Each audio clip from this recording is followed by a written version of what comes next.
Welcome back, everybody, to the Westlake Hornets Teambuilder Dynasty here on NCAA Football 14. As today, we have the Season 14 Pac-12 Championship with a win. Westlake is most likely in the National Championship. Their opponent today is the number 8 ranked, 8-4 Washington Huskies. So before we talk about this game, let's introduce ourselves to the situation, if you will. Westlake, Navy, and Texas are the top 3. They are all 11-1. Navy plays Virginia, and Texas plays Oklahoma State in their respective conference championships. So Westlake fans, you are rooting for Virginia and Oklahoma State today, because if both of those underdogs win, then Westlake has a good shot of making the national championship with a loss, and those 3 teams are all deadlocked in the top 3. So if Navy and Texas win in blowouts and Westlake barely beats Washington, the Hornets could fall to number 3. Should be a fun one here. Westlake knows what they're playing for. They have a very good team on tap today in Washington. These two teams did not face off against each other this year, and Westlake all-time is 10-0 in conference championships, including 6 straight Pac-12 championships. So, in conference championships, this team is quite the history. Good run there by Lance Graham to open things up. Washington moving the ball down the field pretty nicely so far. A lot of intermediate plays. Nothing crazy, but I mean, they're moving the ball down the field nicely. There's a 15-yard play for Pedro Estes. Nice pass from the quarterback, Michael Taylor. Taylor is a dual threat. Expect to see him use his legs today. Right as I say that, speak of the devil, an 11-yard touchdown run for Taylor, and Washington is very quickly on the board. Westlake's defense did not look great on their drive. The Hornets have a great defense, but so does Washington. These are definitely the 2 best defenses in the Pac-12 and what very well could be a low-scoring game. Hornets on offense, 3rd and 8. Fleming trying to run for the first down, and he only gets 6. He was hoping a receiver would get open, trying to make a throw on the run, but obviously that does not happen. So not a great start on either side of the ball for Westlake, but we're only 3 minutes into this game. There's plenty of time. Graham on first down, loses 2. It's the senior Nick Gardner who brings him down for a loss of yardage. Good play there. A few plays later, it's now first down, a little bit past midfield from the 44, as Michael Taylor is sacked for a loss of 6 by the sophomore defensive end, Will Herring, his 10th sack of the year. He certainly has not been good as Delvin Hines, but Herring has definitely been a very solid replacement. 3rd and 16, Taylor's pass is thrown away out of bounds. Good stop there for the defense. Now it's time for the offense to try to get on the board. Westlake does not have a first down yet today, as on 2nd down, Cassius Troy open up the middle for a gain of 15. Westlake has to focus on the quick passes today. Washington has a phenomenal pass rush, so Keith Fleming's not going to have as much time to try to draw out plays. And that time, another quick throw for Carter Westwood, who gets 18. That'll do it for the first quarter. A pretty quick quarter. Washington leads it 7-0, but I certainly expect this game to get very interesting as the Hornets now have it inside the red zone at around the 18-yard line. It is first down. Fleming going to scramble to his left, hoping he gets lucky, and he does get lucky. Throwing it off his back foot. That was dangerous, to say the least. I know it was only a gain of 7, but that could have been bad. 1st and goal now. Fleming in the end zone for a wide open Cassius Troy. That'll go for a Westlake touchdown. Washington's defense looked like they had a great play there, but nobody accounted for Troy in the end zone. I imagine it looked like they were running zone. Nobody was in that zone except for Troy, and we are knotted up at 7. Both teams now on the board here as Washington's offense has it back. Taylor smothered in the backfield for a loss of 3 by the senior safety, Kevin Blanchard. This is the final home game this year for all of these seniors. However, last week was technically senior day. 3rd and 3, Estes Mosses Joe Lilly. What a catch for 11 yards. I don't know how he caught that. I mean, the quarterback, Taylor, just threw it up, hoping he'd get lucky, and he sure did. 2nd and 8, Graham loses 3. Another hard hit there for a loss. This time, courteous of Dylan Washington. Westlake's run defense has been pretty good today for the most part, and Washington's offense specializes in the run game. 3rd and 11 now. Huskies going to try to convert. Taylor over to Eaton, trying to break the tackle. He does. That's a gain of 12 for Derek Eaton and a first down. 3rd and 1 now for the Huskies, as it looks like it's going to be a read option. Taylor breaks the tackle from Gardner, cuts to the right side, and he's gone. What a run by Michael Taylor into the end zone for a Washington Huskies touchdown. Taylor now with 2 scores on the ground, and Washington leads it 14-17 with about 3.5 minutes to go. If you're keeping along with the Navy and Texas games, both of those are close at the moment. However, Navy and Texas are both losing at the moment. Good play there by Teagan Moon to get the first down on that play. 2nd and 5 now, about halfway through the quarter. It's Isaiah Sparks. He fumbles the football, and it's picked up by Palmer. Did not look like Palmer was down there, but I guess they will say he was down. The question, however, was Isaiah Sparks down? And as you can tell, this one looks very close, but it does look like the ball came out before his knee hit the ground. That one was too close, I think, to overturn, so the play would not be reviewed, and Washington gets the football. But will they keep the football? Will Brown loses 3 on the screen, wrapped up by the big senior, Kez October, for a loss of yardage. 3rd and 6 now. Taylor under pressure. He has to throw it away, so the turnover proves to not cost the Hornets as they get the stop. But Washington fakes the punt, and it works. Nick Brown gets 11, so the one time Washington does not convert on 3rd down, they say, screw it. Let's fake the punt, and it actually worked there. And it is going to be a first down for the Huskies. As you can see, Texas just scored on the bottom of your screen, so I'm sure that makes Westlake feel better. Taylor sacked on the play by the true freshman linebacker, Winston Johnson. Johnson's going to be more of a pass rusher next year, which I'm excited about. 3rd and 11, it's an interception for Bob Adams. Again, Michael Taylor just heaved it up there, hoping he would get lucky, but this time he does not. Adams with his 2nd interception of the season, so the fake punt proves to not actually be a big deal, and Westlake gets it back with 1:45 to go. This should be a good amount of time to try to tie this game up or at least make it close, and that's not what's going to happen at all. Fleming tried to get it to McBride on the run, but the throw was off, so Washington gets it back. The Huskies' defense has been very impressive today. This Westlake team does not look like they just scored 69 points 2 weeks ago, which in fact they did. Good catch there by Estes. He's had a pretty nice first half here for Washington as they try to make this a 2-score game before halftime. 3rd down. Taylor's pass again caught by Estes, but he only gets 3. Wrapped up by Jock Vallone, the senior. So it's 4th and 7, and again, Washington's going to go for it, and again, it looks like it's going to work. Nathan Barrett barely gets the first down, but again, a strange 4th down call ends up paying off for the Huskies. Now under a minute to go. Taylor taking a shot for the end zone, and it's intercepted. 2 picks in the first half here for Bob Adams. He has had a great season. One of the unsung heroes of this defense. Only has forced 1 turnover in the regular season, but already has 2 interceptions here in the first half of the conference championship. And again, Westlake has the opportunity to tie it before halftime. The Hornets do start with the ball in the second half, so that gives them some insurance. 3rd and 6. The Hornets do convert. Matt Miller with a nice gain of 15. Miller's definitely going to have a bigger role in the offense next year. I'm definitely excited to see his progression. 2nd down now, about 30 seconds to go. Fleming going to keep it himself, sliding at the 45-yard line. Westlake going as quick as they can because they don't have a lot of time and they don't have a lot of timeouts. 1st down, nice catch up the middle by Dale McBride. He gets 15, bringing it to the 30. 10 seconds now. Westlake has 1 timeout, so I imagine they're going to take a deep shot to the end zone or just try to get closer into field goal ranges on 3rd and 8. Fleming's pass is incomplete. Nice pressure by the defensive end. So the Hornets will send the field goal unit out. 4th and 8. It's a 45-yard attempt for Zebediah Phoenix, and it is wide right. No good, and that will pretty much conclude the first half as we get an EA Sports Studio update. Aiden Kent and Virginia is beating Navy by 13.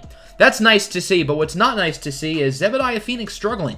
Phoenix only missed 2 kicks in the first 11 games of the year, but in the past 2 games, he's missed 3. As Michael Taylor trying to get a big run to end the first half, he is not successful. So that'll do it for half number 1 in the Pac-12 championship, and Washington anchoring an upset. They lead this 14-7, and if everything holds up, the top 3 teams will all lose. Navy and Texas are both still down. So who knows what the hell would happen if that was the case. Good catch there by Carter Westwood. Hornets looking pretty good to open up the second half. Their offense struggled in the first half. They know they have to pick it up. 2nd and 7. Fleming, another nice run, getting around 9 or 10, sliding at around the 27-yard line. A good gain there, as it looks like Westlake knows that their offense has to pick it up. They've really struggled running the ball, as when I say that, they have a bad run. Irving Porter loses 1, wrapped up by Marcus Palmer. So now it is 3rd and 6 here for the Hornets. This is a pretty big play here. A first down would be absolutely huge, as Fleming going to try to run with it, and again, a first down for Keith Fleming. Fleming has used his legs a number of times on this drive, and it's paid off. Fleming started the game off slow as a runner, but in the past couple of series, he's been very good. 2nd and 3. Sparks with the handoff. He loses 3 as he's brought down by Pete Holland. A huge tackle for loss, and again, it's now 3rd down. 3rd and 6. Westlake, by the way, has kept the ball for over half of the quarter now as Matt Miller drops the pass. Miller had the first down, but was unable to keep it in his hands. So Westlake will have to go for the field goal. It's a chip shot for Zebediah Phoenix. He will make the field goal. Good to see him back on track. And the Hornets are back on the board as they now make this a 4-point game. 14-10 is your score. Washington has it here. 3.5 minutes, actually a little bit less than 3.5 minutes to go in the quarter. As they start things off with a nice run for Lance Graham for 12. Washington's offense is energized. Their last 2 drives ended in turnovers, but they have not had the ball for a while. And they have the chance to do something big. Michael Taylor down the field. He already has 2 rushing scores today. Does not quite get 3. But a giant run for Taylor as he was brought down at around the 20. Now from inside the 15, it's 3rd and 2. Handoff for Graham, and he is stopped. What a hit by the junior, Ronald Benson. 4th and a loss as it's 4th and inches. Unsurprisingly, this time Washington will go for it. They're 2 for 2 on 4th down conversions today. Going to try to get the hat trick. And it's dropped by Estes. That was right in his hands. Westlake should have no way gotten that stop. But Estes, who's made a number of big catches today, does not hold on. So Westlake's defense gets a huge stop. Time for the offense to capitalize. Good play there by Carter Westwood getting the first down. Westwood's had a few nice catches today here in this one. Westwood's final home game as well here in Burmester, as obviously he is a senior. Following play, short pass for McBride. He gets the first, but the ball comes out and it's picked up by Washington. 2 fumbles now today for Westlake. First by Isaiah Sparks, and now this one by Dale McBride. McBride had a fumbling issue early in his career, but this year as a junior, he has not fumbled it once until right then. The ball was clearly out, so Washington gets it back. A gigantic turnover. They have a chance to make this game 21-10, and it looks like they might do that sooner than expected. First play of the drive, it's a screen to the house for Nathan Barrett, and with just under 2 minutes to go in the 3rd quarter, the Washington Huskies are up by 2 possessions. Westlake knows their national championship hopes fall in this game. If the Hornets lose, they could still make it, although I do kind of find that unlikely. Good start to the drive here as Isaiah Sparks down the field gets 40 yards on that play. The Hornets needed a big run. They have not gotten one all game. It took almost 3 quarters, but it appears that Isaiah Sparks is on. First down now. It's a short pass for Carter Westwood. Again, a lot of quick passes today, and although Westlake's offense has not played well, I will say Keith Fleming individually has played well. 2nd and 9. Fleming again going to run for the first down. Another good gain by Keith Fleming's legs as the Hornets are in the red zone. They are quickly going to try to make this a 1-score game, and it looks like they're going to do just that. It's John Cummings into the house for an 11-yard touchdown, and the Hornets are now only down by 4. Ladies and gentlemen, we have got ourselves a ball game right now. 21-17 with about 30 seconds to go in the 3rd quarter. And for what it's worth, Navy and Texas are both down by 2 possessions right now.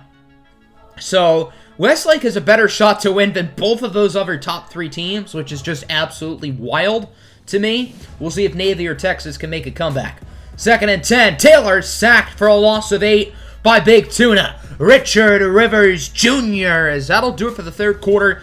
21-17. No update on either the Navy or the Texas game, but make sure you keep paying attention at the bottom.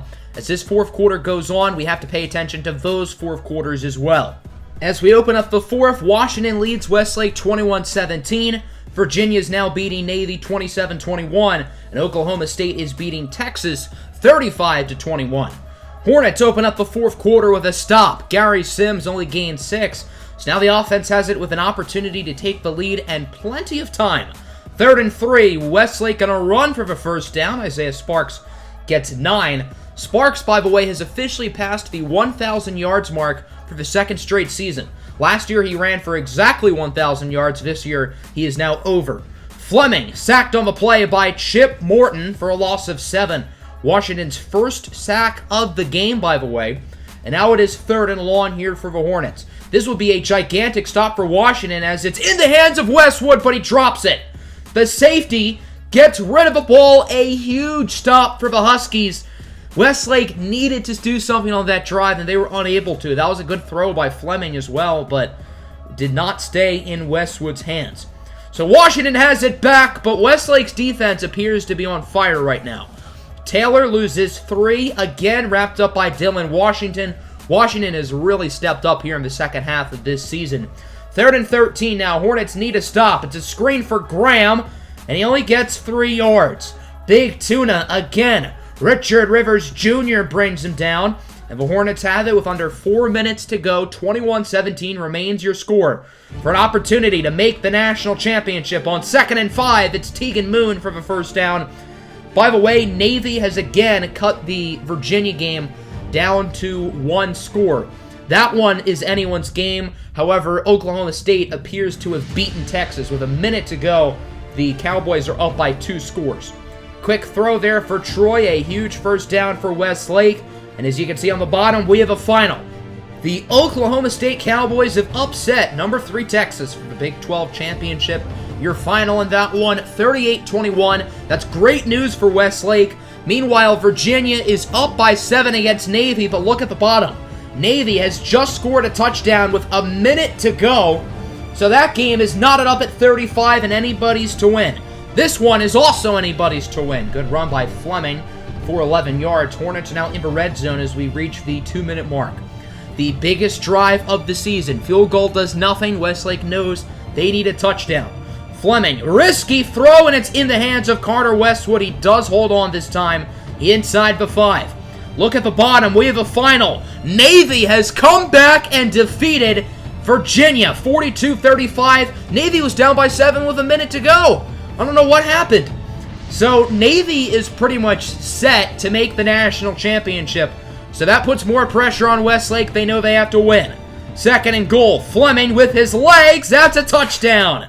And with just over a minute to play, Keith Fleming has led the Hornets down the field and has taken the lead.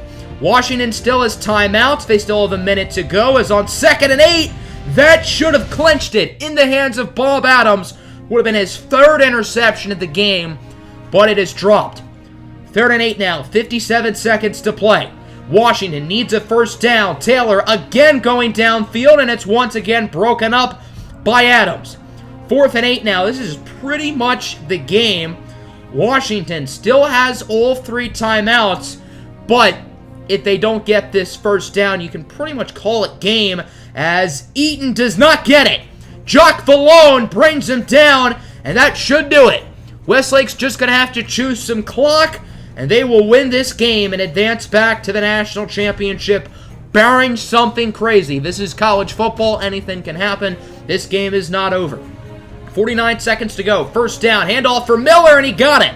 Washington is forced to call timeout number 1. That probably does it. 2nd and 10 now. 41 seconds to go. Huskies are down at their final timeout. If you're Westlake, you just have to keep running the ball. Sparks loses 3. Huskies call their final timeout. So on 3rd and 13, do you want to pass it and ensure you get the first down, or run it, let the clock go? Westlake's going to do neither because there's only 39 seconds left, suckers! Keith Fleming takes the knee, and that will do it. The Hornets have won the Pac-12 championship for, I think, the 7th straight season.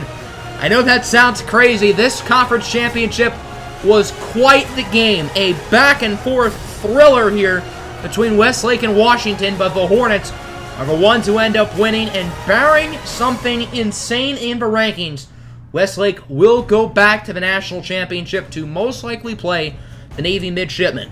I'm not going to make you guys wait. We're going to find out right now who is actually in the national championship. We're also going to find out the Heisman Trophy winner as well. I'm going to tell you right now, they're not from Westlake. Otherwise, I probably would have mentioned it about 7 times per video if someone like Fleming or Sparks or whoever was in the running. So now, ladies and gentlemen, it is time to simulate.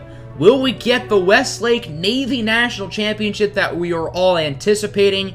Will the Heisman favorite, Oklahoma running back Anthony Woodard, still win the award? Oklahoma did not play in a conference championship. Keep that in mind, since the Big 12 game was between Texas and Oklahoma State. Indeed, Woodard does win the award. This is very well deserved. What a story. For those who did not watch the prospect profile in the Jaguars series that I did on the running backs, we talked about Anthony Woodard, who's definitely going to be a first-round pick in next year's NFL draft. Woodard has been on the scout team his whole career for Oklahoma. Did not get a chance to record a single snap until this season when the starting running back Mike Hall got hurt.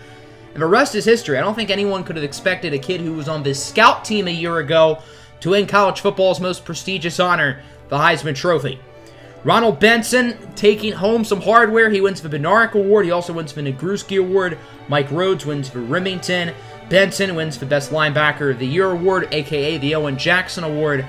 And as you can see, Westlake, if this ever decides to load, is back in the national championship against the number 2 ranked Navy Midshipmen.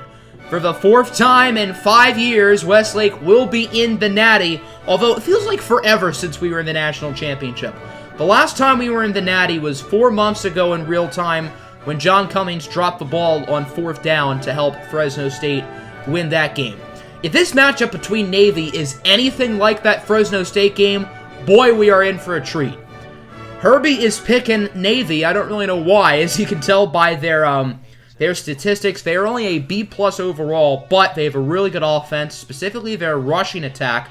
Their defense is alright. It's not great. It's not as good as ours, but it's still solid. But they don't turn over the ball a lot. Their turnover differential is at 11, which is 3rd in the country, whereas our turnover differential is at 0. Although I will say that our turnover differential has risen these past few weeks. So let's take a look at the polls going into bowl week. Minnesota ended up being 3. Had we lost to Washington, there's no way on God's name Minnesota could have jumped us, because we beat Minnesota earlier in the year. I would not have minded an Army and Navy national championship, though. That would have been sick. Army, as you can see, finishes in 4th. But the great thing about Westlake and Navy, they beat the 2 teams at 3 and 4. We beat Minnesota. They beat Army. So both of us have some big statement wins against top 5 teams, as you can see. And as you may notice here in the rest of the polls, where the hell is Washington? I dislike Washington just about as much as anybody, Sco Ducks, but Washington was 8. They stood toe-to-toe with the number 1 team in the nation. They outplayed us through 3 quarters, and they have fallen out of the top 25. I just don't get that at all, but again, as a Duck fan, I'm really not too upset about that. Let's take a look at Navy here. As you can tell, ratings-wise, they're not overly star-studded. Their highest overall player is a 91. Their quarterback, 85 overall senior Andy Mason. Mason finished 2nd in the Heisman Trophy race. He is a dual-threat machine who does not turn over the ball often. They have a lot of talented running backs. Their highest-rated one is sophomore Brad Bullock, who is an 80. They also have Ben Horton, Will Johnson, and Johnny Fry. So a lot of young players in that backfield. Ratings-wise, they're not great, but, I mean, this is a team who's come together and has only lost 1 game this year, including having some big wins. Obviously, they beat Army. Army only lost 1 game this year. They just beat Virginia in the ACC Championship. Virginia's really good. They have Aiden Kentz, who's the best quarterback, maybe even the best player in college football. I guess technically that belongs to Anthony Woodard since he won the Heisman Trophy, but whatever. So next episode will be the national championship against Navy. It will be premiered on YouTube on Sunday. I will not premiere it during the Super Bowl because that would be very dumb of me. So it will be premiered in the afternoon, a few hours before the big game between the Chiefs and the Bucks. Hopefully Tom Brady does not win a ring, but hopefully our Westlake Hornets do win a ring. Hope you guys enjoyed. Make sure to like and subscribe. I'm out. Peace.